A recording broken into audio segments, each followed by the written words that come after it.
Hello बच्चों, let's read this question. Let a is equal to x y belongs to r into r 2x² plus 2y square minus 2x minus 2y is equal to 1.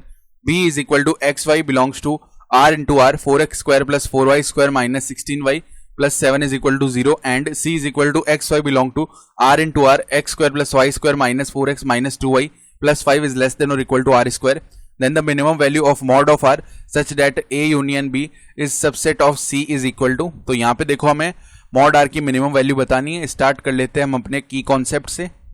तो की concept देखो क्या हो जाएगा. मान लो एक ऐसा हमारे पास बड़ा सर्किल है जिसका सेंटर मान लिया हमने C1 और इसकी रेडियस हमने मान ली है R1. अब इसके अंदर कोई छोटा सर्किल है जिसकी रेडियस हमने मान ली R2, इसका सेंटर है C2. तो जो C1 C2 का वैल्यू है ना वो लेस देन होता है किससे, mod of R1 minus R2. ठीक है, ये होता है हमेशा. तो अब देखना ध्यान से हम क्या कर रहे हैं. पहले जो A सर्किल दिया हुआ है, A में जो सर्किल है उसको लिख लेते हैं 2x स्क्वायर प्लस में 2y square minus 2x minus 2y is equal to 1. तो इस 1 को इस तरफ लेके आएंगे और 2 कॉमन कर लेंगे. तो 2 अगर कॉमन कर लिया हमने तो इस सर्किल को चलो एक बार के लिए हम क्या बोल रहे हैं, C1 बोल लेते हैं, या चलो इसके सेंटर को C1 बोलेंगे. तो 2 अगर कॉमन कर लिया x square plus y square minus का x माइनस का y माइनस का 1/2 इक्वल टू 0 होगा. 2 उस तरफ जाके 0 बन जाएगा, यानी x square plus y square minus x minus y minus 1/2 equal to 0. अब अगर इसका सेंटर C1 लिख रहे हैं तो वो क्या आ जाएगा, minus of coefficient of x का हाफ. तो माइनस 1/2 का हाफ कितना हो जाएगा, सॉरी माइनस 1 का हाफ कितना होगा, माइनस 1/2 और माइनस पहले से आ गया है तो ये 1/2 बन गया. कॉमा में minus of coefficient of y का हाफ, तो माइनस 1/2 हो जाएगा और माइनस पहले से आ गया है तो 1/2.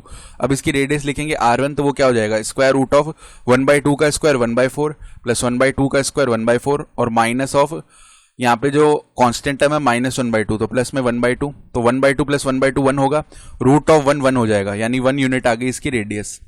अब इसी तरह देखो जो बी में हमारे पास सर्किल दिया हुआ है वहां से हम क्या करते हैं 4 को कॉमन करके उस तरफ भेज देंगे. तो x square plus y square minus में 4y आएगा क्योंकि 4 को कॉमन किया ना, प्लस में 7/4 इज इक्वल टू 0 बनेगा. अब इसका जो सेंटर C2 है वो देखना क्या बन जाएगा हमारा, क्योंकि x का टर्म तो एब्सेंट है तो यहाँ पे 0 comma minus of coefficient of y का हाफ तो -2 माइनस ऑफ -2 यानी प्लस का 2. फिर R2 अगर निकालेंगे तो वो आ गया स्क्वायर रूट ऑफ 0 का स्क्वायर, ठीक है 0 हो जाएगा, प्लस में 2 का स्क्वायर 4 और माइनस में 7/4 ये बनेगा. तो अब देखो यहाँ से क्या बना, 16 माइनस में 7 यानी ये वैल्यू 9 होगा, रूट ऑफ 9 3 होता है अपॉन में 2, इतना यूनिट्स. उसके बाद में जो C में दिया हुआ है, C में देखो किस तरीके का है, x square plus y square x square plus y square minus 4x minus 2y plus 5 is less than equal to r square. ठीक है, तो अगर ऐसा हो रहा है तो हम क्या करते हैं, देखो आर स्क्वायर को इस तरफ लेके आते हैं तो माइनस का r square is less than equal to 0 ऐसे लिख लिया इसको. अब C3 अगर हम निकाल रहे हैं तो यहाँ पे माइनस ऑफ कोफिशिएंट ऑफ -4 का हाफ यानी कि -2 माइनस ऑफ -2 यानी प्लस का ये बन गया 2. फिर कॉमा माइनस ऑफ -2 का हाफ यानी -1 माइनस ऑफ -1 यानी 1. अब देखो इधर हमने क्या कर लिया, R3 अगर लिखेंगे तो स्क्वायर रूट ऑफ देखो क्या बन जाएगा 4 + 1 माइनस ऑफ माइनस का आर स्क्वायर. तो यहाँ पे देखो क्या बन जाएगा ये, सॉरी 5 भी तो है पहले, तो प्लस में 5 और उसके बाद माइनस आर स्क्वायर. ठीक है, तो यहाँ पे माइनस आएगा सॉरी, और यहाँ पे प्लस आने वाला है क्योंकि माइनस ऑफ कांस्टेंट टर्म करते हैं ना, तो इस तरीके से बनेगा. अब 4 + 1 5 हो गया, 5 - 5 0 and square root of r square, तो ये वैल्यू आर के इक्वल आ गया. ठीक है, तो यहाँ से जब ये वैल्यू हमारा आर के इक्वल आया है, फर्दर हम क्या कर सकते हैं, अगर ये आर यूनिट्स आ गया तो अब इसको एक बार के लिए डायग्राम में रख लेते हैं. पूरे फिगर को जो हमने अब तक इंफॉर्मेशन गैदर करी है उसको डायग्राम में रख लेते हैं. तो ये मान लो हमारा y एक्सिस है, इस तरीके का मान लो हमारे पास में x एक्सिस है. तो जो सर्किल C1 है उसका सेंटर हमारे पास आया था 1/2 1/2. मान लो यहाँ पे कहीं पे होगा तो सर्किल मान लो इस तरीके से जा रहा होगा. ये हमारा जो सर्किल है ये हमारा किस तरीके से जाएगा, हम देख सकते हैं कि इस तरीके से जाने वाला एक सर्किल होगा जिसका सेंटर मान लो ये रहा 1/2 1/2 C1 सेंटर है ये.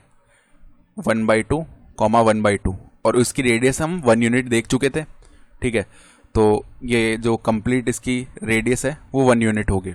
उसके बाद जो दूसरा सर्किल था उसका सेंटर 0,2 था। तो मान लेते हैं इसको थोड़ा सा ऊपर ले गए हम ऐसे, ठीक है। 0,2 अगर सर्किल ऐसे बन रहा होगा, देखो मान लो ये जो सर्किल है ऐसे कट कर रहा हो, ठीक है, थोड़ा सा इस तरफ, तो यहां पे इसका सेंटर आ रहा होगा 0,2, ठीक है। ये मान लो C2 है। उसके बाद में जो C3 है वो सेंटर 2,1 पे आ रहा है, ठीक है। तो हम क्या बोल सकते हैं कि मान लो ऐसा एक बड़ा वाला सर्किल होगा, क्योंकि इसकी रेडियस भी तो हमें क्या करना है, हमें ये इंश्योर करना है, देखो कि A यूनियन B सबसेट हो C का। तो A यूनियन B एक कंप्लीट हो जाएगा, ये A है ना और ये B है, तो हमें ये अश्योर करना है कि इनका जो यूनियन है वो सबसेट हो C का। तो C जरूर देखो एक बड़ा वाला सर्किल आ रहा होगा इस तरीके से ऐसे जा रहा होगा। यहां पे देखो ऐसे एक बहुत बड़ा सर्किल आ रहा होगा, ठीक है। इस तरीके का एक सर्किल आ रहा होगा और इसके जो सेंटर है वो 2,1 आएगा। तो मान लेते हैं कि 2,1 यहां पे कहीं पे आ रहा होगा, ठीक है। यहां पे कहीं पे इस तरीके का 2,1 आ रहा होगा। तो ये हमने रफली बनाया फिगर, ठीक है।